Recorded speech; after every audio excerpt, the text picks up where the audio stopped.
नमस्कार दोस्तों, NLM education में आपका हार्दिक अभिनंदन, स्वागत। मित्रों, हमने पिछली वीडियो में हमने तुलनात्मक राजनीति की प्रकृति, संस्थागत नव संस्थागत उपागम, फिर उसके बाद व्यवस्था उपागम, फिर संरचनात्मक प्रक्रियात्मक उपागम आदि का अध्ययन किया था। और आज हम अध्ययन करेंगे राजनीति विकास। अब राजनीति विकास की जो अवधारणा है कैसे आई है, बेसिक पहले आपको यही समझना है कि बेसिकली जब व्यवस्था सिद्धांत और संरचनात्मक प्रक्रियात्मक सिद्धांत विकासशील देशों के लिए अध्ययन के लिए अधिक उपयोगी सिद्ध नहीं हुए, तो फिर राजनीति विकास की अवधारणा का उदय हुआ, जिसका मेन मकसद था तृतीय विश्व के देशों का अध्ययन करना, विकासशील देशों का अध्ययन करना। इससे जुड़े हुए जो विद्वान हैं वो अधिकांशतः प्रिंसटन विश्वविद्यालय से जुड़े हुए हैं। प्रिंसटन विश्वविद्यालय अमेरिका का एक प्रसिद्ध विश्वविद्यालय है, ये बात आपको ध्यान में रखनी है। तो मैं पहले आपको थोड़ा थोड़ा समझाने की कोशिश करता हूँ, धीरे धीरे मित्रों ध्यान रखना है। पहला, जो राजनीति विकास की जो अवधारणा है वो व्यवहारवादी क्रांति की देन है। किसकी देन है? व्यवहारवादी क्रांति की देन है। किसकी देन है मित्रों? व्यवहारवादी क्रांति। ये बात आपको ध्यान में रहनी चाहिए। दूसरा क्या ध्यान रखना है कि बेसिकली जब व्यवस्था सिद्धांत और संरचनात्मक प्रक्रियात्मक सिद्धांत तृतीय विश्व के देशों का अध्ययन करने के लिए अनुपयोगी सिद्ध हुए या अधिक उपयोगी सिद्ध नहीं हुए, तो कहीं ना कहीं राजनीति विकास की अवधारणा आई। तो राजनीति विकास की अवधारणा में किसका अध्ययन किया जाता है? तृतीय विश्व के देशों का। तो ये आपको ध्यान में रखना है। तो क्लियर है? ये किससे संबंधित है? तृतीय विश्व के देशों के अध्ययन से संबंधित है, यानी कि विकासशील देशों से अध्ययन से संबंधित है। एक बात और आपको ध्यान करने के लिए मैं बता देता हूं कि प्रथम विश्व, द्वितीय विश्व, तृतीय विश्व, ऐसी दुनिया को 3 भागों में किसने बांटा था? वो विद्वान थे अल्फ्रेड सोबी। किसने बांटा था? अल्फ्रेड सोबी ने। यानी कि अमेरिका और उसके साथियों को प्रथम विश्व में रखा, सोवियत संघ और उसके साथियों को द्वितीय विश्व में रखा, जबकि एशिया, अफ्रीका, लैटिन अमेरिका के देशों को तृतीय विश्व के अंतर्गत रखा था। और ये राजनीति विकास की अवधारणा तृतीय विश्व के देशों से संबंधित है। फिर राजनीति विकास की अवधारणा से विश्वविद्यालय कौन सा जुड़ा हुआ है? अभी मैंने आपको बताया था, प्रिंसटन विश्वविद्यालय। कौन सा विश्वविद्यालय है? तो ये बात तो आपको ध्यान में रखनी है, नहीं तो फिर आपको ये 3 बातें भी बेसिक पता नहीं तो आप राजनीति विकास की अवधारणा को नहीं समझ सकते। पहला क्या है? ये व्यवहारवादी क्रांति से संबंधित है। दूसरा क्या है? ये तृतीय विश्व के देशों के अध्ययन से संबंधित है। और तीसरी बात क्या है? इससे जुड़ा हुआ विश्वविद्यालय कौन सा है? प्रिंसटन।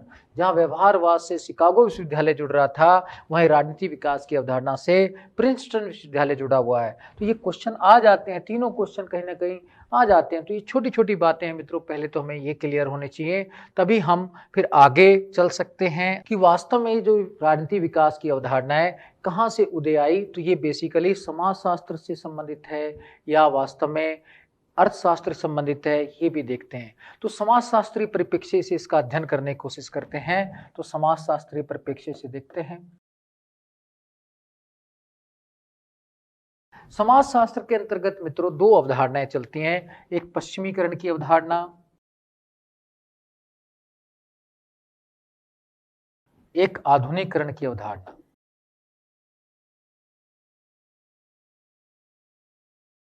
समाजशास्त्र में कौन कौन सी अवधारणाएं चलती हैं? पश्चिमीकरण और आधुनिकीकरण। पश्चिमीकरण की जो अवधारणा भारत के संदर्भ में देखें तो एम.एन. श्रीनिवास निधि थी। किसने दी थी? पश्चिमीकरण की अवधारणा एम.एन. श्रीनिवास ने दी थी। पश्चिमीकरण का क्या तात्पर्य बताया था एम.एन. श्रीनिवास ने? उन्होंने बताया था अंग्रेजी शासन यहाँ पर 250 वर्षों तक रहा, भारत कहीं ना कहीं अंग्रेजी शासन के अधीन रहा। इस शासन के अधीन भारत में बहुत सारे सामाजिक, सांस्कृतिक, राजनीतिक परिवर्तन हुए।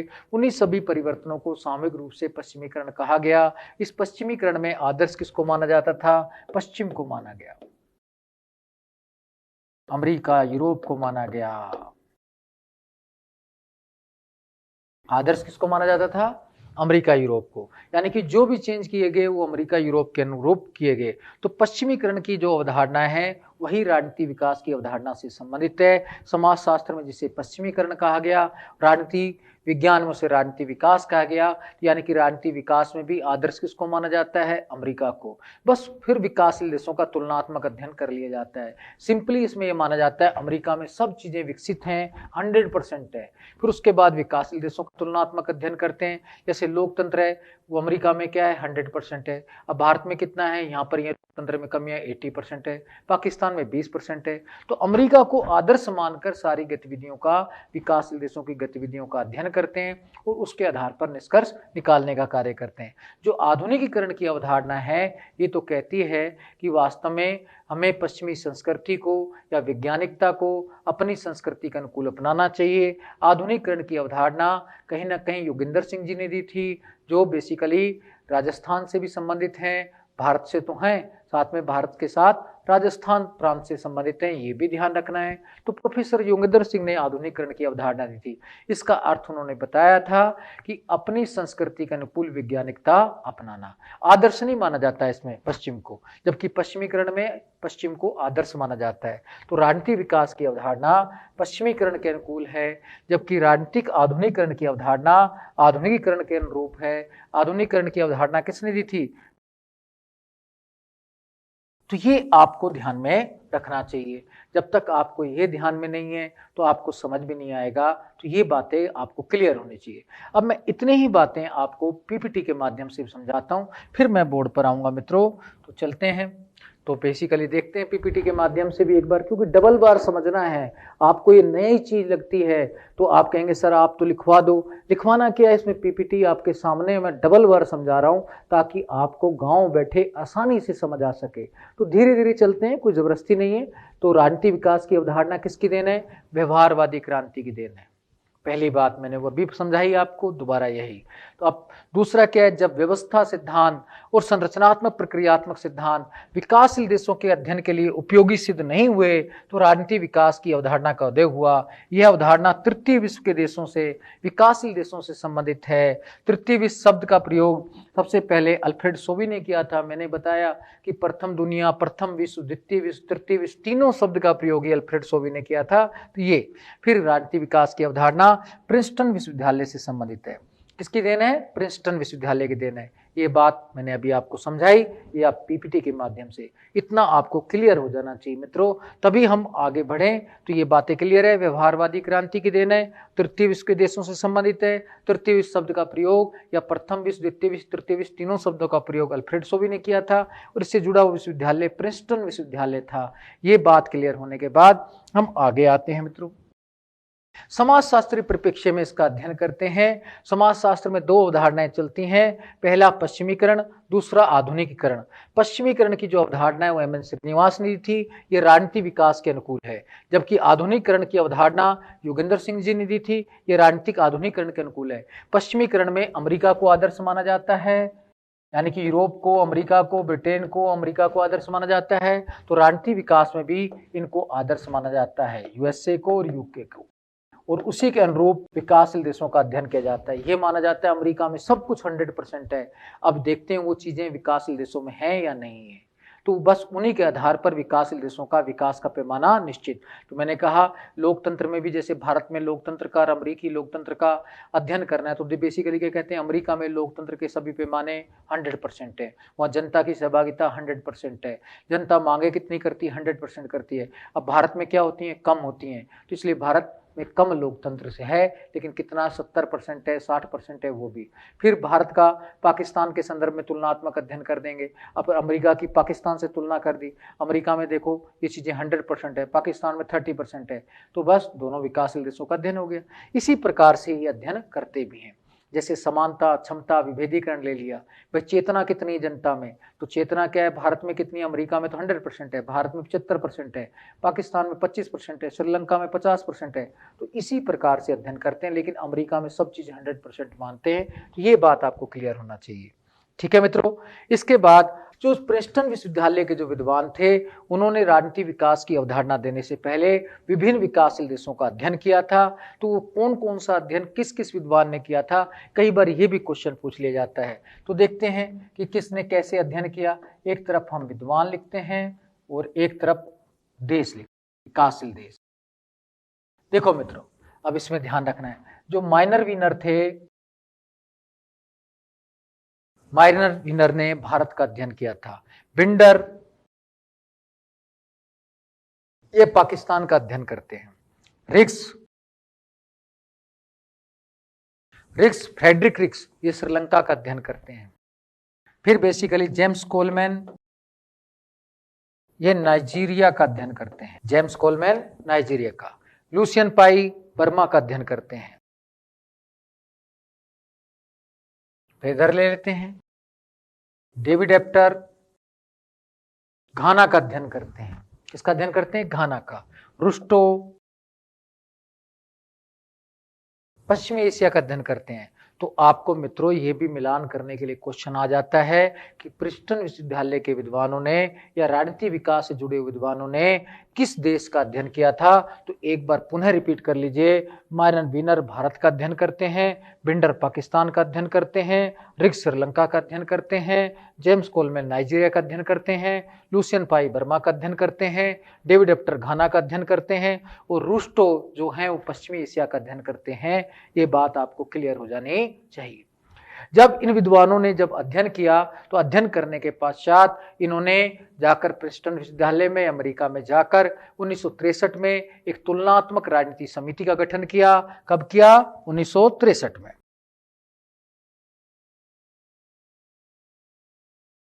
1963 में इन्होंने तुलनात्मक राजनीति समिति का गठन किया। इस तुलनात्मक राजनीति के समक्ष बहुत सारी किताबें, विशेषकर 1963 से 78 तक 9 किताबें प्रकाशित थी, जैसे political culture and political development Almond Verba की, corruption and political development, education and political development. इस प्रकार से 9 किताबें, महत्वपूर्ण किताबें जो थी वो इस समिति के निर्देशन में प्रकाशित भी हुई थी। और इस समिति ने के अंतर्गत मेनली राजनीति विकास के 3 सिद्धांतों की चर्चा की गई थी। वो 3 सिद्धांत भी मैं धीरे धीरे बताने की कोशिश करता हूं, लेकिन मित्रों आप जाना नहीं, धीरे धीरे समझना है। तो क्या समझना है? 1963 में अध्ययन करने के पश्चात तुलनात्मक राजनीति समिति का गठन हुआ।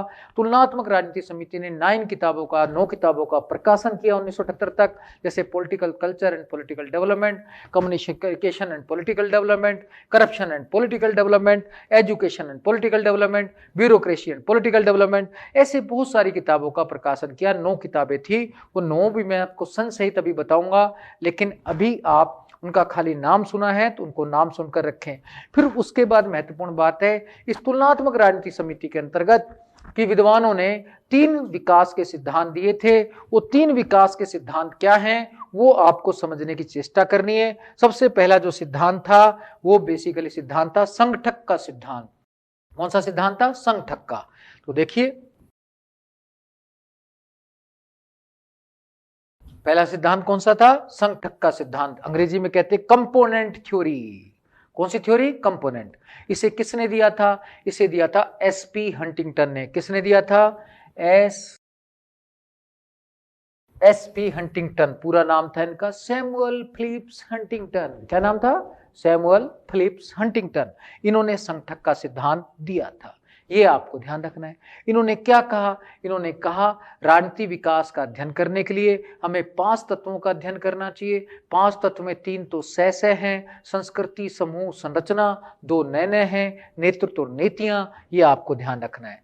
3 क्या है? सह। ठीक है, तो 5 तत्व क्या बताया इन्होंने राजनीति विकास के अध्ययन के लिए? संस्कृति, समूह, संरचना, नेतृत्व और नीतियां। ये आपको ध्यान रखना है कि संगठक का सिद्धांत एसपी हंटिंगटन ने दिया और हंटिंगटन के अनुसार हमें राजनीति विकास का अध्ययन करने के लिए 5 तत्वों का अध्ययन करना चाहिए: संस्कृति, समूह, संरचना, नेतृत्व और नीतियां।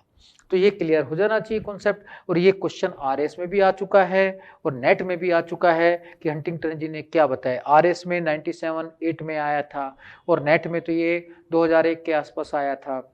फिर पीजीटी वगैरह में भी कई राज्यों में आ चुका है।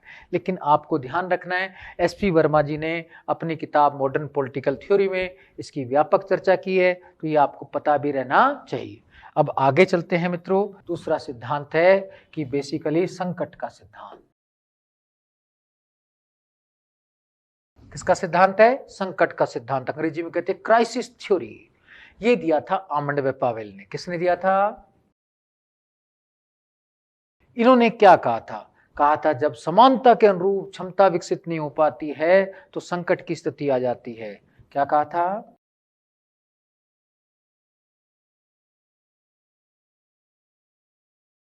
जब समानता के अनुरूप क्षमता विकसित नहीं हो पाती है तो संकट की स्थिति आ जाती है। या समानता का मतलब है जनता में चेतना। जनता में चेतना बढ़ती है, वो ज्यादा मांगे करती है और सरकार के पास इतनी क्षमता नहीं हो पाती है कि वो जनता की मांगों को पूरा कर दे।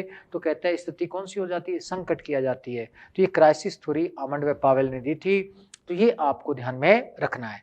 अब तीसरा सिद्धांत और है, वो है कि जटिलता का सिद्धांत। वो भी मित्रों देखते हैं।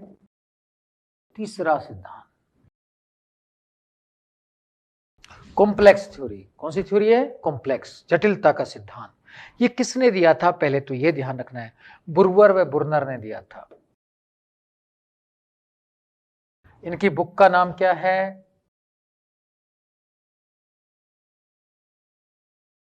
इनकी बुक का नाम है ऑर्गेनाइज्ड कॉम्प्लेक्सिटी। ये भी आपको ध्यान रखना है। फिर मित्रों ये क्या कहते हैं कि विकास का अध्ययन के लिए क्या करना चाहिए? तो कहते हैं विकास का अध्ययन करना एक जटिल कार्य है। इसके लिए हमें 22 चर, 20 पैरामीटर और 12 समीकरणों का अध्ययन करना होगा। तो ये संख्या ध्यान रखनी है मित्रों, 22 चर यानी कि 22 वेरिएबल, 20 पैरामीटर और 12 समीकरण। तो इस प्रकार से जटिलता के सिद्धांत के अनुसार, जिसे बुर्वर एंड बुर्नर ने दिया था अपनी किताब ऑर्गेनाइज्ड कॉम्प्लेक्सिटी में, वो कहते हैं कि राजनीतिक विकास का अध्ययन करने के लिए हमें 22 चर, 20 पैरामीटर और 12 समीकरण का प्रयोग करना चाहिए। तो ये संख्या भी पूछी जा सकती है एग्जाम में। तो मित्रों ये ध्यान में रखना है। ये सारी बातें आपको अगर क्लियर रहेंगी तो आप राजनीति विकास को समझ लेंगे। लेकिन राजनीति विकास टॉपिक टिपिकल लगता है। क्यों लगता है? कि हमने इसको कभी तक समझा नहीं है, लेकिन धीरे धीरे समझने की कोशिश करेंगे तो समझ आ जाएगा। अब मैं आपको दोबारा पीपीटी के माध्यम से समझा देता हूं, क्योंकि मित्रों मैं जानता हूं कि आपने ये टॉपिक अभी तक ढंग से नहीं पढ़ा है, इसलिए मैं आपको 2 बार समझाने की कोशिश कर रहा हूं, पहले बोर्ड पर, फिर मैं पीपीटी के माध्यम से। लेकिन आप इसको लगातार देखें और कम से कम 3-4 बार देखें, ये मेरी आपसे प्रार्थना है। सबसे पहले मैंने आपको बताया था कि जैसे तो जो है विकासशील देशों, प्रिंसटन विश्वविद्यालय के विद्वान थे, उन्होंने सबसे पहले विकासशील देशों का अध्ययन किया था। अब कौन सा विद्वान किस देश में गया था ये मैंने आपको बताया है। माइनर विनर थे, वो भारत गए, उन्होंने भारत का अध्ययन किया। बिंडर ने पाकिस्तान का अध्ययन किया। रिक्स ने श्रीलंका का अध्ययन किया। डेविड एप्टर ने घाना का अध्ययन किया। लुसियन पाई ने बर्मा का अध्ययन किया। जेम्स कोलमैन ने नाइजीरिया का अध्ययन किया। डेंकवर रुस्टो ने पश्चिमी एशिया का अध्ययन किया और जॉर्ज ब्लैकस्टीन ने लैटिन अमेरिकी देशों का अध्ययन किया। तो ये आपको लिस्ट ध्यान रखनी चाहिए। कभी भी क्वेश्चन आ सकता है मित्रों कि कौन सा विद्वान कहाँ सुमेलित है, नहीं है, राजनीति विकास से संबंधित क्या सुमेलित नहीं है। तो विनर कहाँ गए? भारत में अध्ययन किया। बिंडर ने पाकिस्तान में, रिक्स ने श्रीलंका में, डेविड एप्टर ने घाना ने, लुसियन पाई ने बर्मा में, जेम्स कोलमैन नाइजीरिया में, डेंकवर रुस्टो पश्चिम एशिया में और जॉर्ज ब्लैकस्टीन लैटिन अमेरिका में। तो ये सूची आपको क्लियर रहनी चाहिए, अन्यथा आप फिर दिग्भ्रमित हो सकते हैं। और ये आपको याद भी करना है और कैसे भी करके, क्योंकि ये लिस्ट अच्छी अच्छी किताबों में, ऑथेंटिक किताबों में दे रखी है, तो आप इनको याद करेंगे। मुझे विश्वास है कि 2-3 बार इसको देखेंगे धीरे धीरे और मन ही मन में बोलेंगे। विनर भारत आया, बिंडर पाकिस्तान गया, श्रीलंका गया, एप्टर गया घाना, पाई गया बर्मा और कोलमैन गया नाइजीरिया, रुस्टो गया पश्चिम एशिया और ब्लैकस्टीन तो कहाँ चला गया? Latin America. तो ये आपको ध्यान में रखना है। फिर ये अध्ययन करने के पश्चात ये सभी विद्वान कहाँ जाते हैं? वापिस अमेरिका लौटते हैं और 1963 में कि बेसिकली तुलनात्मक राजनीति समिति का गठन करते हैं। और इस समिति के अंतर्गत फिर 3 सिद्धांत देते हैं। पहला सिद्धांत कौन सा है? संगठक का सिद्धांत है, कंपोनेंट थ्योरी है। इस सिद्धांत को कौन देते हैं? Huntington, SP Huntington, Samuel Felix Huntington देते हैं। इनके अनुसार हमें राजनीति विकास का अध्ययन 5 तत्वों के अध्ययन पर करना चाहिए, जिनमें 3 में तो सह बोलते हैं और 2 में नय बोलते हैं। 3 सह का मतलब है संस्कृति, समूह, संरचना, 2 नय का मतलब है नेतृत्व और नीतियां। तो ये ध्यान रखना है, 5 तत्व पता रहना चाहिए, हंटिंगटन पता रहना चाहिए, तभी कहीं ना कहीं क्वेश्चन हो पाएगा। आगे चलते हैं मित्रों। फिर है संकट का सिद्धांत, क्राइसिस थ्योरी। इसके जनक हैं आर्मंड व पावेल। आर्मंड व पावेल क्या कहते हैं, जब समानता के अनुरूप क्षमता नहीं आ पाती है तो संकट की स्थिति आ जाती है। समानता का मतलब है जनता में चेतना, जब ज्यादा आ जाती है तो ज्यादा मांगे करती है, लेकिन सरकार उनको पूरा नहीं कर पाती है तो संकट की स्थिति आ जाती है। तो तीसरा है जटिलता का सिद्धांत, कॉम्प्लेक्स थ्योरी। इसे बेसिकली ब्रूअर एंड बुर्नर प्रस्तुत करते हैं। ये किताब लिखते हैं ऑर्गेनाइज्ड कॉम्प्लेक्सिटी। इसमें कहते हैं राजनीतिक विकास का अध्ययन एक जटिल कार्य है। इसके लिए हमें 22 चर, 20 पैरामीटर और 12 समीकरणों का प्रयोग करना चाहिए। तो ये भी ध्यान रखना है, चर कितने बताए 22, पैरामीटर कितने बताए 20 और समीकरण इक्वेशन कितनी बताई 12। तो ये बेटा आपको सब याद करना है। मैंने अब आपको 2 बार सुना दिया। अब भी अगर आप टेंशन लेते हैं तो आपकी फिर टेंशन कभी कम नहीं हो सकती है, ये ध्यान में रखिएगा। आगे चलते हैं, आगे देखते हैं राजनीति विकास की परिभाषा। राजनीति विकास की परिभाषा, पहले मैं महत्वपूर्ण परिभाषाओं के बारे में चर्चा कर देता हूं, फिर हम पीपीटी के माध्यम से सभी परिभाषाओं पर ध्यान देंगे। राजनीति विकास की परिभाषा। अब राजनीति विकास की परिभाषा कौन कौन देते हैं, जैसे सिंपल है लर्नर रिकार्डो जैसे विद्वान। तो कौन से विद्वान, लर्नर व रिकार्डो जैसे विद्वान राजनीति विकास को आर्थिक विकास के समतुल्य मानते हैं। तो ये राजनीति विकास को कैसे परिभाषित करते हैं,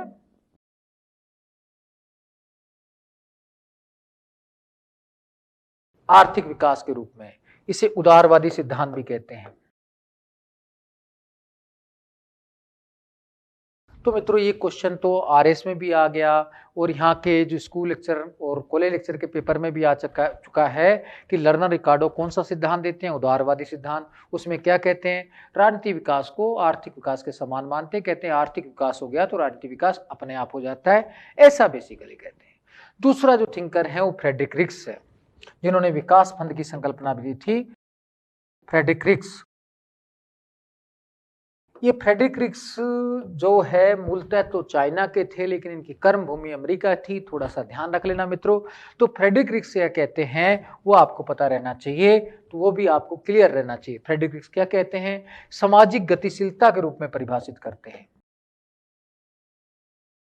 यानी कि राजनीतिक विकास की परिभाषा सामाजिक गतिशीलता के रूप में देते हैं। कहते हैं जिस समाज में गतिशीलता रहती है ज्यादा, यानी कि जहां जाति धर्म के बंधन ज्यादा मजबूत नहीं होते वहां विकास ज्यादा होता है, और जहां बंधन होते हैं उस परंपरागत चीजें ज्यादा हावी होती हैं वह विकास कम होता है। जहां परंपराएं हावी विकास कम, और जहां परंपराएं कम हावी हैं या परंपराओं का ज्यादा प्रभाव नहीं है वहां विकास ज्यादा। तो ये आपको ध्यान रखना है। तीसरा मित्रों है हेल्पर्न।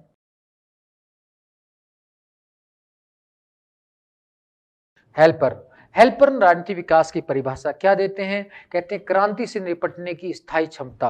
अगर क्रांति से निपटने की क्षमता है तो विकास है, और क्रांति से निपटने की क्षमता नहीं है तो विकास नहीं है। तो क्रांति से निपटने की क्षमता के रूप में विकास को परिभाषित करते हैं,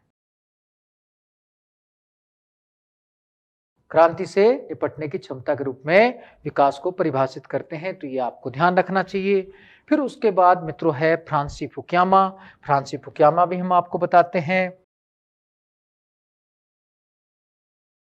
फ्रांसिस फुकुयामा जो थे एसपी हंटिंगटन के शिष्य थे। इन्होंने end of history the last man किताब भी लिखी थी, जिसमें एंड ऑफ हिस्ट्री की, इतिहास के अंत की संकल्पना भी देते हैं और उदारवादी पूंजीवाद का समर्थन करते हैं। तो उन्होंने कहा भी था कि सोवियत संघ के विघटन के बाद संघर्ष समाप्त हो गया है, इसलिए उदारवाद विजयी हो गया है, समाजवाद हार गया है, इसलिए सभी को उदारवाद अपनाना चाहिए। ऐसा बेसिकली उन्होंने फ्रांसिस फुकुयामा ने कहा था। लेकिन मित्रों हमें तो राजनीतिक विकास की परिभाषा से मतलब है। ये कहीं ना कहीं हंटिंगटन की पुस्तक political order in changing society जो 1968 की उससे प्रभावित थे, और ये परिभाषा भी देते हैं राजनीतिक विकास की। ये देते हैं विधि का शासन उत्तरदायित्व के रूप में बेसिकली राजनीतिक विकास की परिभाषा देते हैं। कहते हैं विधि का शासन है, उत्तरदायी शासन है, तो वहां विकास ज्यादा, और जहां पर ये चीजें नहीं है वहां शासन विकास ज्यादा नहीं है। उसके बाद मित्रों जो एक महत्वपूर्ण परिभाषा है वो लुसियन पाई की है। किसकी है, लुसियन पाई की है। तो लुसियन पाई की परिभाषा भी मैं आपको बताता हूं। तो लुसियन पाई क्या कहते हैं, आप किसकी परिभाषा सुन रहे हैं? हम लुसियन पाई। लुसियन पाई क्या परिभाषा देते हैं, सुन लो। ये कहते हैं कि राजनीतिक विकास का तात्पर्य है संस्कृति का विसरण, विसरण का मतलब है फैलाव, और पुरानी मांगों का नई मांगों के साथ अनुकूलन। भाई पुरानी मांगे और नई मांगों में अनुकूलन आ जाए तो वो बेसिकली राजनीतिक विकास है। तो कैसे परिभाषित करते हैं ये?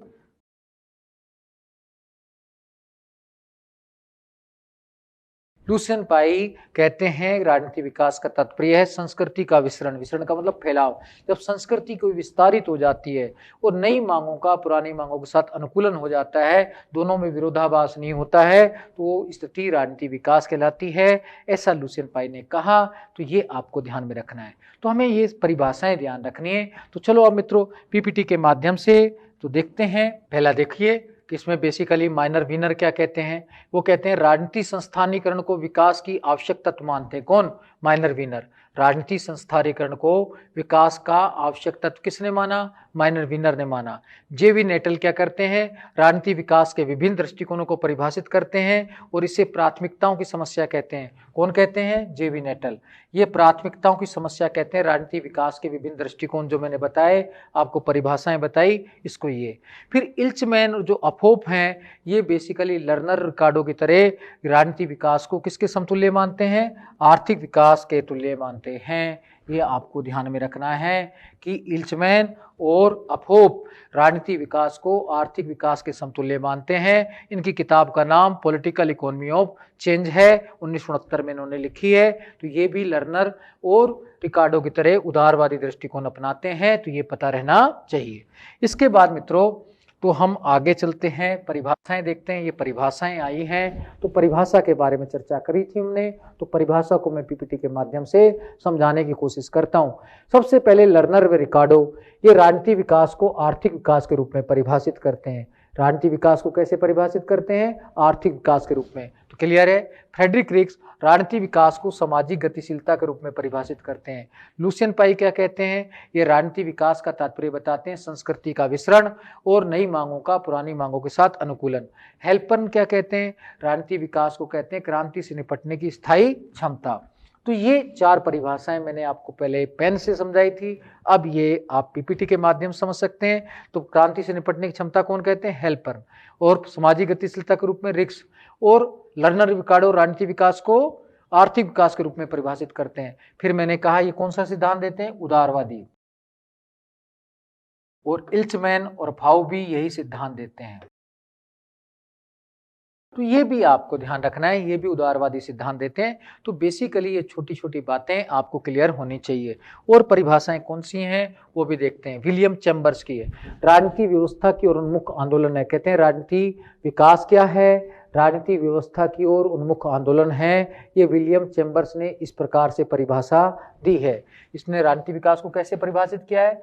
राजनीतिक व्यवस्था की ओर, यानी कि व्यवस्था का मतलब वैज्ञानिकता की ओर, एक राज्य का अध्ययन करना, एक व्यवस्था की ओर अध्ययन करना। व्यवस्था का मतलब है जनता का अध्ययन करना। जिस राज्य में जनता का ज्यादा ध्यान दिया जाता है वहां फिर विकास ज्यादा है, और जहां जनता का अध्ययन नहीं किया जाता वहां विकास नहीं है, ऐसा विलियम चैम्बर्स कह रहे हैं। फिर मैकेंजी महोदय क्या कहते हैं? राजनीतिक विकास समाज के उच्च स्तरीय अनुकूलन की को समन्वय करने की क्षमता है। तो क्या कहते हैं? राजनीतिक विकास क्या है? समाज के उच्च स्तरीय अनुकूलन को समन्वय करने की क्षमता है। फ्रांसी फुकुयामा अगला है, जो मैंने बताया था आपको, हंटिंगटन के शिष्य थे। इन्होंने एंड ऑफ हिस्ट्री की अवधारणा भी दी थी। ये कहते हैं राज्य का विकास विधि का शासन, उत्तरदायित्व आदि से संबंधित है। किससे संबंधित है? विधि का शासन और उत्तरदायित्व से संबंधित है। तो ये मित्रों ये सारी परिभाषाएं ध्यान रखना। विलियम चैम्बर्स की भी थोड़ा ध्यान रख सकते हैं आप, मैकेंजी की भी ध्यान रख सकते हैं, लेकिन ये ज़्यादा इंपॉर्टेंट नहीं है। लेकिन फ्रांसी फुकुयामा, हेल्पर्न, लुसियन पाई, लर्नर, रिकार्डो, इनकी परिभाषाएं आपको ध्यान में रखनी है। फिर मित्रों मैंने आपको जैसे बताया कि बेसिकली जो तुलनात्मक राजनीति समिति बनी थी, उस तुलनात्मक राजनीति समिति के अंतर्गत 9 किताबें प्रकाशित की गई थी, 63 से लेकर 78 तक। अब हम उन किताबों पर भी चर्चा करेंगे। थोड़ा फैक्चुअल है, लेकिन इसके लिए आपको घबराने की जरूरत नहीं है। लेकिन ये किताबें आपको ध्यान रखना है कि तुलनात्मक राजनीति समिति जो बनी थी सीसीपी, और 1963 से 78 तक इसने 9 महत्वपूर्ण किताबों का प्रकाशन किया। वो किताबें कौन सी हैं वो ध्यान रखना है।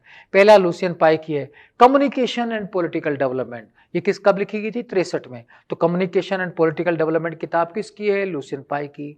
फिर ला पलुम्ब्रा की कौन सी है? Bureaucracy and political development. मित्रों देखो एक एक शब्द का अंतर है, मैं थोड़ा पेन बदलने की कोशिश करता हूं। तो इसमें ये पेन लेता हूं तो इसमें कम्युनिकेशन शब्द है, इसमें ब्यूरोक्रेसी है ला पलुम्ब्रा में। ये ब्यूरोक्रेसी और पॉलिटिकल डेवलपमेंट सन दोनों का एक ही है, 63। फिर Robert E Ward and Rustow ने लिखा था political modernization in Japan and Turkey. Rustow ने किताब कौन सी लिखी है वार्ड के साथ मिलकर? कि political modernization in Japan and Turkey, 1964 की है। जेम्स कोलमैन लिखते हैं एजुकेशन एंड पॉलिटिकल डेवलपमेंट। देखिए मित्रों 3 शब्द, लुसियन पाई की communication and political development, La पलुम्ब्रा की ब्यूरोक्रेसी एंड पॉलिटिकल डेवलपमेंट, ये दोनों 63 की हैं। लेकिन जेम्स कोलमैन की किताब एजुकेशन एंड पॉलिटिकल डेवलपमेंट 1965 की है। तो मिलान करने के लिए देगा कौन सी पुस्तक सुमेलित नहीं है, तब आपको ये शब्द ध्यान रखने, लुसियन पाई कम्युनिकेशन, ला पलुम्ब्रा ब्यूरोक्रेसी, जेम्स कोलमैन एजुकेशन, और सन 63 और वो 65, और रुस्टो और वार्ड तो बेसिकली जापान तुर्की का अध्ययन करते हैं। ये 4 किताबें आपको याद करनी है, लेकिन टेक्निक से पहले शब्द के आधार पर करनी है। जब ये याद हो जाएंगी तो समझो आप राजनीति विकास को समझने लगे हो। और मैं मानता हूं कि आप युवा हो, आपकी मेमोरी पावर बहुत स्ट्रोंग है, अपने जोश को और होश को त्याग कर ली, ऊर्जा अपने अंदर भर लो। 1195 सीट है और इसी बार सफलता प्राप्त करनी है। आगे चलते हैं मित्रों, अगली किताब है पाई एंड वर्बा की पॉलिटिकल डेवलपमेंट।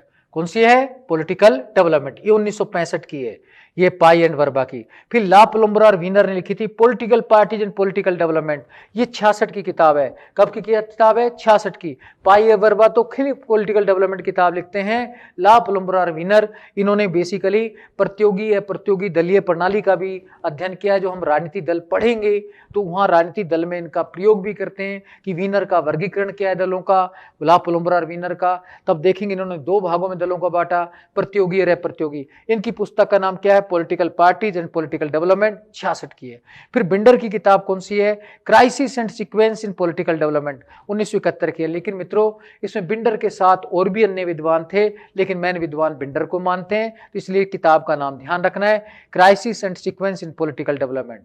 तो ये आपको ध्यान रहना चाहिए। फिर अगली पुस्तक जो है चार्ल्स की है, the formation of nation state, 1975। कौन सी किताब है? The formation of nation state, 1975, ये ध्यान में रखना है। फिर रेमंड ग्रू की किताब है crisis of political development, crisis of political development. तो ये मैंने 9 किताबें बताई हैं मित्रों, इसमें ये लगभग सारी ध्यान रखनी है। पहली वाली 4 और ये 6 नंबर वाली किताब, ये तो आपको भूलनी ही नहीं है, लेकिन आप इनको बार बार पढ़ेंगे तो मित्रों याद हो जाएगा। Pye Verba political development, La Palombara Weiner political parties and political development 66, Binder crisis and sequence in political development, Charles the formation of nation state, ये 75 की किताब है। Raymond Grew crisis of political development. तो ये 9 किताबें बहुत ही महत्वपूर्ण हैं, तुलनात्मक राजनीति समिति द्वारा 63 से 78 तक ये प्रकाशित हुई हैं। तो इन किताबों को आपको याद रहना चाहिए। फिर मैंने बताया कि बेसिकली आपको बताता हूं कि राजनीति विकास के मॉडल क्या हैं। राजनीति विकास के मॉडल क्या बताते हैं राजनीति विकास के, कि भाई विकास के मॉडल क्या हैं। तो विद्वान कहते हैं 2 मॉडल हैं, एक तो सातत्य मॉडल है, जो निरंतर मॉडल है, कंटिन्यूअस मॉडल है। तो कंटिन्यूअस मॉडल में तो कहते हैं कि इसमें बेसिकली गणना द्वारा जैसे जीडीपी आदि के माध्यम से विकास को बताया जाता है। दूसरा जनता की शासन में सहभागिता क्या है, इसके आधार पर विकास को बताया जाता है। दूसरा अवस्थावादी मॉडल है। अवस्थावादी मॉडल जो है वो मार्क्सवादी दृष्टिकोण के आधार पर बताते हैं, जैसे आदिम साम्यवादी अवस्था आई, फिर उसके बाद क्या है कि बेसिकली दास अवस्था आई, फिर उसके बाद सामंतवाद आया, फिर पूंजीवाद, फिर सरवरा का अधिनायक तंत्र आएगा, फिर साम्यवाद आएगा। यानी कि वो स्टेज के वाइज बताते हैं। लेकिन मित्रों कई गाइडों में ये गलत लिखा हुआ है, तो वो चक्कर में मत पड़ना। आप इसको जो है कि कौन कौन से मॉडल हैं, ये मेरी रिक्वेस्ट है, आप इग्नू के नोट्स ही देखना, उसमें आपको एकदम क्लियरिटी नजर आ जाएगी। तो चलो हम राजनीति विकास के मॉडल भी देखते हैं मित्रों, तो वो भी आपको देखने की कोशिश करते हैं। राजनीति विकास के मॉडल 2 मॉडल है। पहला सातत्य मॉडल, कंटिन्यूअस मॉडल। ये बेसिकली राजनीति विकास के अध्ययन के लिए 2 प्रकार के मापदंड प्रयोग करते हैं। एक गणना योग्य में जीडीपी आदि लेते हैं। निर्णयात्मक में शासक का निर्णय, सौदेबाजी का प्रयोग, या जनता में शासन की भागीदारी का प्रयोग, इसका लेते हैं। दूसरा अवस्थावादी मॉडल, ये मार्क्सवादी मॉडल है। इसमें आदिम साम्यवाद से लेकर साम्यवाद की जो विभिन्न अवस्थाएं आती हैं उनमें विकास का स्तर क्या होता है, इसको चेक किया जाता है। तो इस प्रकार से मित्रों आपने राजनीतिक विकास के मॉडल भी देखे। फिर राजनीतिक विकास के साधन क्या हैं वो भी आपको बताना है। राजनीतिक विकास के साधन क्या हैं? बेसिकली सरकार है, दल है, प्रेस है, तो नेता हैं, तो ये बताते हैं। तो ये भी मैं आपको बताने की कोशिश करता हूं। तो बेसिकली राजनीतिक विकास के साधन क्या बताए? नेता, दल, नौकरशाही और प्रेस। तो ये राजनीतिक विकास के साधन बताते हैं विभिन्न विद्वान। तो ये भी आपको पता रहना चाहिए। अब मित्रों आगे हम जो देखेंगे वो देखेंगे राजनीतिक विकास की विशेषताएं क्या बताएंगे विद्वानों ने। दोस्तों हमने राजनीतिक विकास की परिभाषाएं भी देखी, मैंने 3 सिद्धांत भी बताए। अब हम चलते हैं राजनीतिक विकास की विशेषताओं पर। अब विशेषताएं की चर्चा किन किन विद्वानों में की है, उसमें से पहले विद्वान हैं लुसियन पाई। लुसियन पाई अपनी पुस्तक एस्पेक्ट्स ऑफ पॉलिटिकल डेवलपमेंट 1966 में राजनीतिक विकास की 3 विशेषताएं बताते हैं। कितनी विशेषताएं बताते हैं? 3। पहली समानता, दूसरी क्षमता, तीसरा विभेदीकरण। तो पहले तो ये है समानता किसके संदर्भ में? जनता के संदर्भ में है। समानता का क्या मतलब रहता है कि चेतना पैदा करना। क्या करना? चेतना। तो देखो मित्रों मैं बताता हूं कि बेसिकली लुसियन पाई हैं, इन्होंने एस्पेक्ट्स ऑफ पॉलिटिकल डेवलपमेंट 1966 में किताब लिखी थी लुसियन पाई ने, और इसमें राजनीतिक विकास की 3 विशेषताएं बताई थी। पहली समानता। समानता का सीधा सा मतलब है चेतना पैदा करना, जनता के अंदर चेतना, राजनीतिक चेतना पैदा होना। तो जब चेतना पैदा होती है तो जनता तब मांग करती है। तो इसका मतलब उनकी समानता विशेषता किसके संदर्भ में है? जनता।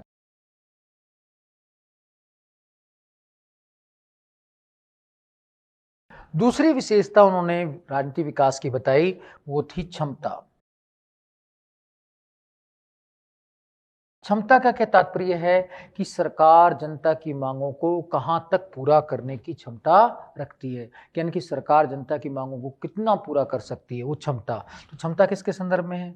सरकार के।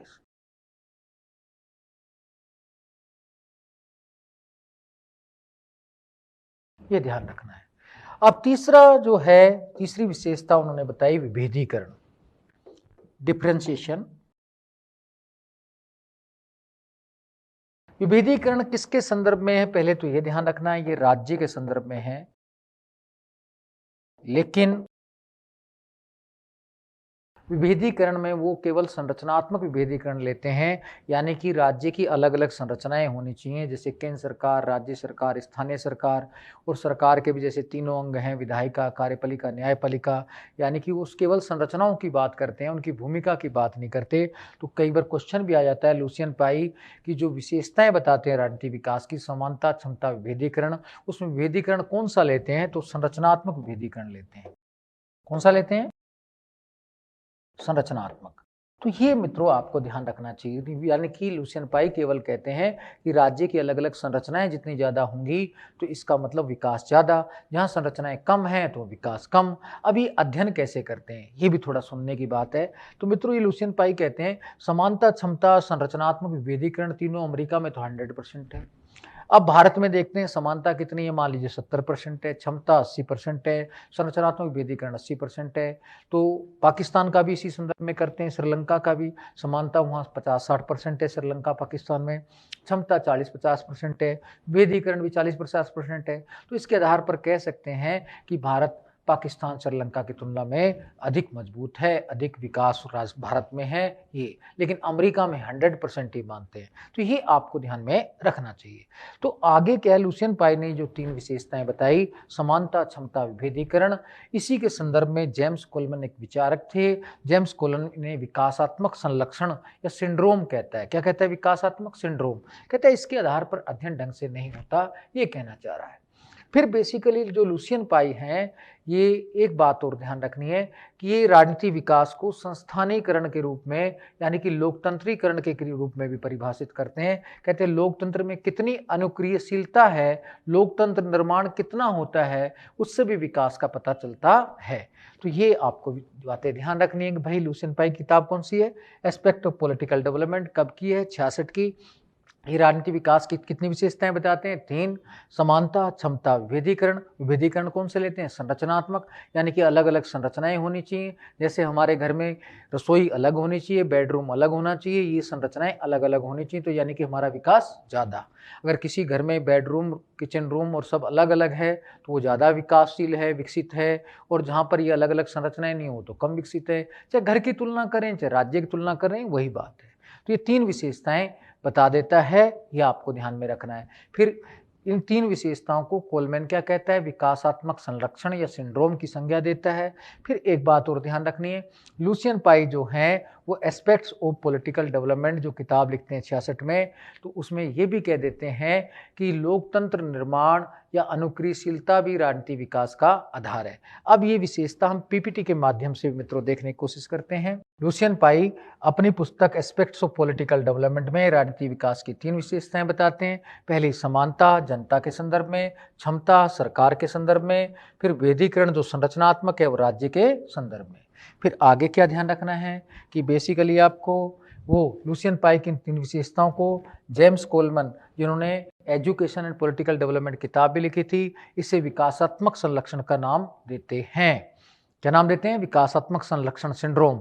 फिर लुसियन पाई राजनीति व्यवस्था की अनुक्रियशीलता, अनुक्रियशीलता का मतलब है रेस्पॉन्सिवनेस के आधार पर लोकतंत्र निर्माण को विकास का आधार बताते हैं या बताया है उन्होंने, ये भी ध्यान रखना है। तो ये भी क्वेश्चन मित्रों कई बार आया है कि अनुक्रियशीलता और लोकतंत्र निर्माण को राजनीति विकास का आधार बताते हैं।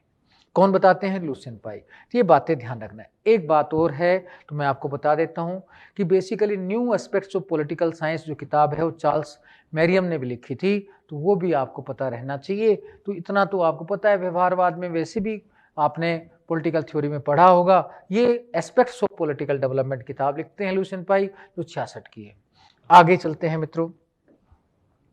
अगली विशेषता है जो आमंड व पावेल की हैं। आमंड व पावेल भी 3 विशेषताएं बताते हैं राजनीति विकास की। पहला, भूमिका विभिन्नीकरण। जहां लुसियन पाई संरचनात्मक विभिन्नीकरण या विविधीकरण की बात करता है, वहीं आमंड व पावेल भूमिका विभिन्नीकरण का मतलब है कार्यों का विविधीकरण। जो लुसियन पाई है वो तो ये कहता है घर के अंदर रसोई अलग होना, किचन अलग होना, बेडरूम अलग होना, स्टडी रूम अलग होना विकास का प्रतीक है। लेकिन आमंड पावेल कहता है अलग अलग होने से काम नहीं चलता, उसमें अलग अलग कार्य भी होना चाहिए। भाई हम स्टडी करने जाएं तो अपने स्टडी रूम में जाएं, सोने जाएं तो बेडरूम में जाएं, और खाना खाएं तो किचन में खाएं, तो डाइनिंग रूम में खाएं, तो तब तो विकास है। तो यानी कि कार्य भी अलग अलग संरचनाएं करती है कि नहीं करती, ये इंपॉर्टेंट है। तो ये बेसिकली भूमिका विभिन्नीकरण की बात करते हैं, यानी कि कार्यों के विभेदीकरण की बात करते हैं। किसके संदर्भ में, राज्य के संदर्भ में, ठीक है ना। जहां राज्य के संदर्भ में लुसियन पाई ने क्या कहा था कि संरचनात्मक विभेदीकरण, इन्होंने क्या बताया, भूमिका विभिन्नीकरण यानी कि कार्यों का विभेदीकरण। अब ये माइनर अंतर ध्यान में रखना है, कई बार क्वेश्चन ये भी आ सकता है आपके सामने, जहां लुसियन पाई संरचनात्मक विभेदीकरण पर बल देते हैं, वहीं आमंड व पावेल बल देते हैं किस पर, कार्यों के विभेदीकरण पर, जिसका दूसरा नाम हिंदी में कई भूमिका विभिन्नीकरण भी कह देते हैं। ये किसके संदर्भ में, राज्य के संदर्भ में। दूसरी विशेषता जो बताते हैं आमंड व पावेल, वो है उपव्यवस्था स्वायत्ता। उपव्यवस्था स्वायत्ता का मतलब है सत्ता का विकेंद्रीकरण होना। क्या होना, सत्ता का विकेंद्रीकरण होना, यानी कि राज्य सरकार, स्थानीय सरकार के पास भी शक्तियां होना। तो उपव्यवस्था स्वायत्ता का मतलब क्या है, सत्ता का विकेंद्रीकरण। ये किसके संदर्भ में, सरकार के संदर्भ में। अब मित्रों याद करो, सरकार के संदर्भ में बेसिकली लुसियन पाई ने क्या बताया था, क्योंकि तुलनात्मक ध्यान रहना चाहिए, क्षमता बताया था, और ये क्या बताते हैं, उपव्यवस्था स्वायत्ता। उपव्यवस्था स्वायत्ता का मतलब क्या है, सत्ता का विकेंद्रीकरण होना। तीसरा जो विशेषता है इनकी, वो संस्कृति का लौकिकरण या धर्मनिरपेक्षीकरण है। यानी कि हमें संस्कृति का लौकिकरण यानी कि भौतिकीकरण हो जाना चाहिए। तो धर्मनिरपेक्षीकरण का भी वही मतलब है, हमें सभी धर्मों को समान मानना चाहिए, धर्म व्यक्तिगत विषय मानना चाहिए। ये कहते हैं जब संस्कृति का लौकिकरण हो जाएगा तो ये भी विकास का प्रतीक है, ये जनता के संदर्भ में है। तो आमंड व पावेल तीन विशेषताएं बताते हैं: भूमि का विभिन्नीकरण, उपव्यवस्था स्वायत्ता, संस्कृति का लौकिकरण या धर्मनिरपेक्षीकरण। लेकिन हमें लुसियन पाई से तुलना भी करनी है। जहाँ ये कार्यों का विभेदीकरण, भूमि का विभिन्नीकरण राज्य के संदर्भ में बताते हैं, तो लुसियन पाई वहाँ संरचनात्मक विभेदीकरण की बात करते हैं। जहाँ ये उपव्यवस्था स्वायत्ता सरकार के संदर्भ में बताते हैं, तो लुसियन पाई यहाँ बेसिकली क्षमता शब्द का प्रयोग करते हैं। जहाँ ये संस्कृति का लौकिकरण, धर्मनिरपेक्षीकरण जनता के संदर्भ में बताते हैं, वहीं लुसियन पाई समानता के संदर्भ में बताते हैं। तो ये भी थोड़ा ध्यान में रखना है। तो मैं यहाँ लुसियन पाई लिखकर थोड़ा सा समझाने की कोशिश करूँ, तो मैं तुलनात्मक रूप से आपको अलग से समझा देता हूँ। एक तरफ हम लुसियन पाई रखें और एक तरफ आमंड पावेल।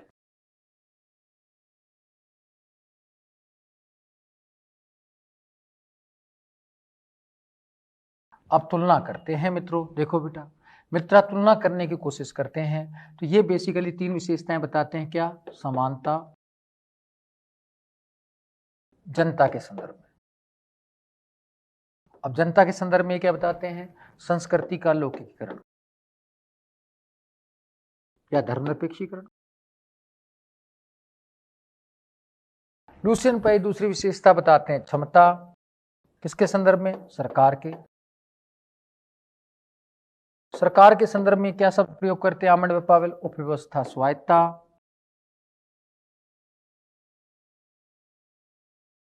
जिसका मतलब क्या है? सत्ता का विकेंद्रीकरण होना। क्या है? सत्ता का विकेंद्रीकरण होना। तीसरा देखते हैं, ये कहते हैं संरचनात्मक विभेदीकरण। किसके संदर्भ में बताते हैं संरचनात्मक विभेदीकरण? जनता के संदर्भ में। ये क्या कहते हैं? कार्यों का विभेदीकरण, जिसको कई बार क्या कह देते हैं? भूमि का विभिन्नीकरण।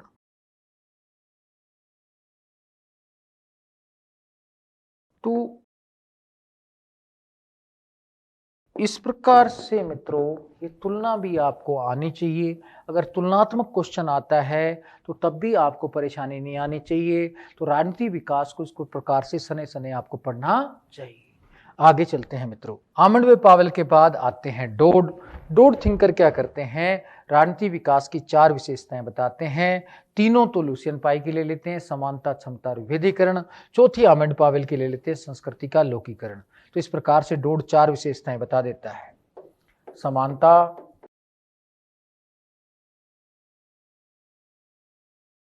इस प्रकार से डोड चार विशेषताएं बताते हैं। समानता, क्षमता, विभेदीकरण, ठीक है, संरचनात्मक विभेदीकरण है, और संस्कृति का लौकिकरण। तो ये आपको ध्यान में रखना है। तो बेसिकली डोड है, चार विशेषताएं बताते हैं। तो चारों विशेषताएं आपको पता रहनी चाहिए। आगे देखते हैं मित्रों। अगला है एसपी हंटिंगटन। एसपी हंटिंगटन के बारे में तो आप जानते हैं कि एसपी हंटिंगटन ने विकास के लिए कई अवधारणाएं दी हैं। इन्होंने लोकतंत्र की तीसरी लहर की संकल्पना भी दी, क्लैश ऑफ सिविलाइजेशन की संकल्पना भी दी। कहीं ना कहीं बेसिकली जो है ये अपना सभ्यताओं के संघर्ष की संकल्पना भी प्रस्तुत करते हैं। तो हंटिंगटन के शिष्य कहीं ना कहीं कौन थे? विद्वान आप जिनका नाम अच्छे से जानते हैं, फ्रांसी फुकुयामा। फ्रांसी फुकुयामा भी इनके शिष्य थे। उनके बारे में भी हम अगली वीडियो में पूरा डिटेल में पढ़ेंगे। तो एसपी हंटिंगटन राजनीति विकास की चार विशेषताएं बताते हैं। पहला अनुकूलनशीलता, दूसरा जटिलता, तीसरा स्वायत्ता, चौथा अंतर संबद्धता। अंतर संबद्धता का मतलब होता है अंगों का जुड़ाव, कि किस प्रकार से अंग एक दूसरे से जुड़े हुए हैं। तो SP Huntington, Samuel Phillips Huntington राजनीति विकास की चार विशेषताएं बताते हैं। अनुकूलनशीलता, जटिलता, स्वायत्ता और अंतर संबद्धता, यानी कि अंगों का जुड़ाव। इनकी किताबें भी कुछ मैं बता रहा हूँ, तो आपको ध्यान में रखना चाहिए। एक तो है political development and political decay, ये है 1965 की। फिर political order in changing society, ये 1968 की है। इसी से फ्रांसी फुकुयामा, इनके जो शिष्य थे वो प्रभावित थे। यह भी आपको ध्यान में रखना है। फ्रांसी फुकुयामा इसी पुस्तक से ज़्यादा प्रभावित होकर लिखते हैं, जिसके बारे में हम अगली वीडियो में पढ़ेंगे। तो थोड़ा थोड़ा सा मित्रों ध्यान रखना है कि सैमुअल फिलिप्स हंटिंगटन थे। इन्होंने लोकतंत्र की तीसरी लहर की संकल्पना भी दी थी, सभ्यताओं के संघर्ष की संकल्पना भी दी थी, और उन्होंने ये भी कहा था राजनीति विकास के साथ राजनीति ह्रास भी होता है। साथ में राजनीति विकास की चार विशेषताएं बताते हैं: अनुकूलनशीलता, जटिलता, स्वायत्ता और अंतर संबद्धता।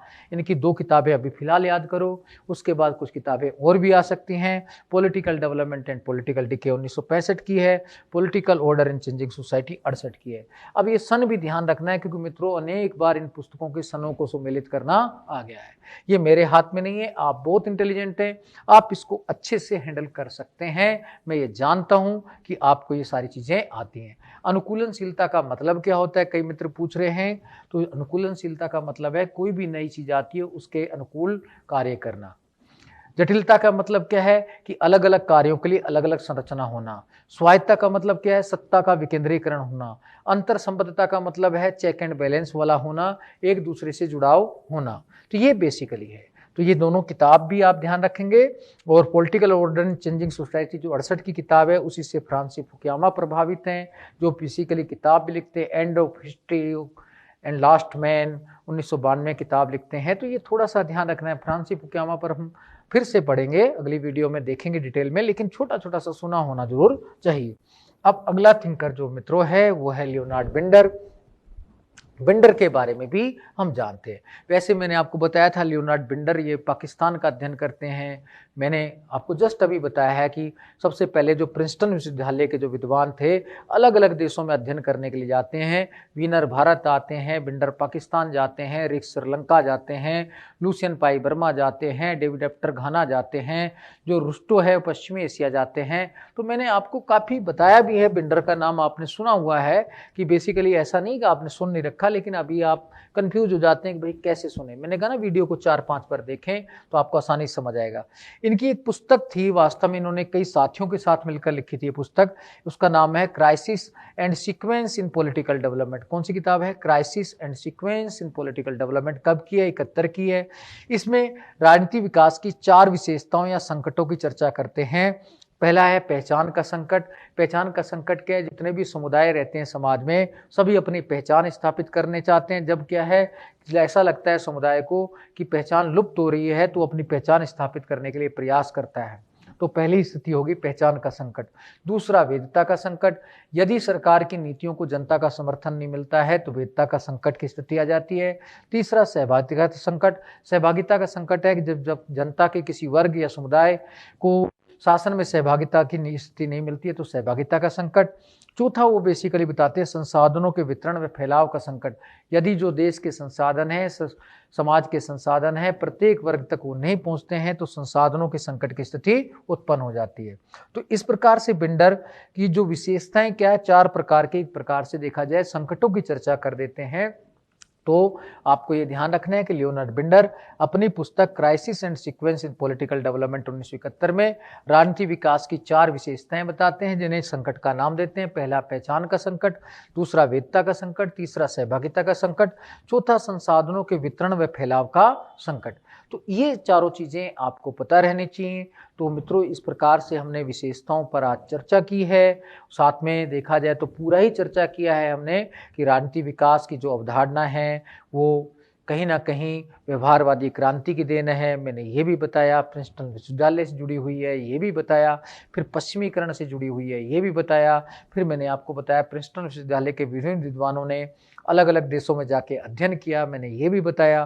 फिर उसके बाद वो तुलनात्मक राजनीति समिति की स्थापना 1963 में करते हैं, मैंने ये भी बताया।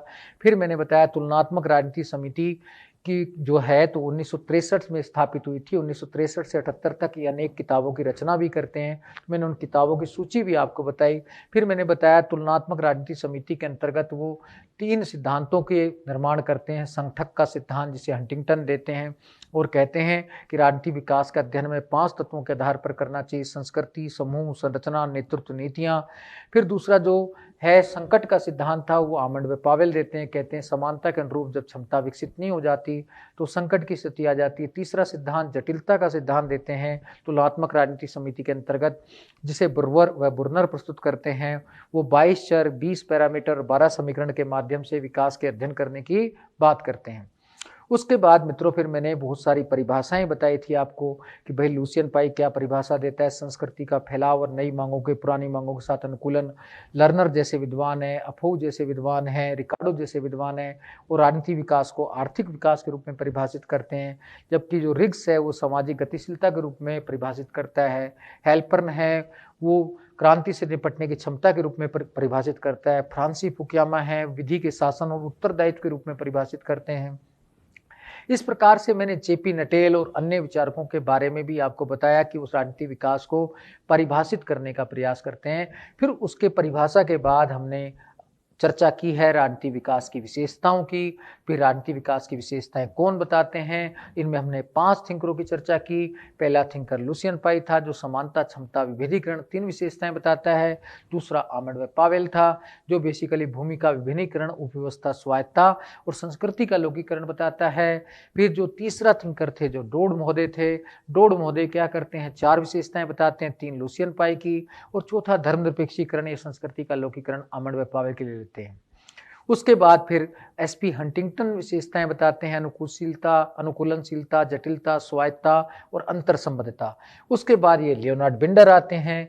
बिंडर भी बेसिकली संकट के रूप में विशेषताएं बताते हैं और 4 प्रकार के संकट बताते हैं, पहचान का संकट, वेदता का संकट, सहभागिता का संकट और संसाधनों के वितरण में फैलाव का संकट।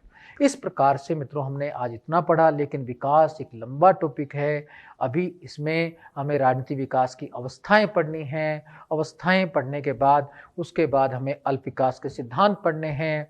लेकिन पहले आप इस वीडियो को 4-5 बार देखो, अच्छे से इसी को इतना याद करो, फिर आगे स्टेप बाय स्टेप बढ़ो। और मेरी शुभकामनाएं आपके साथ हैं। तो फिर नेक्स्ट वीडियो में मिलते हैं मित्रों।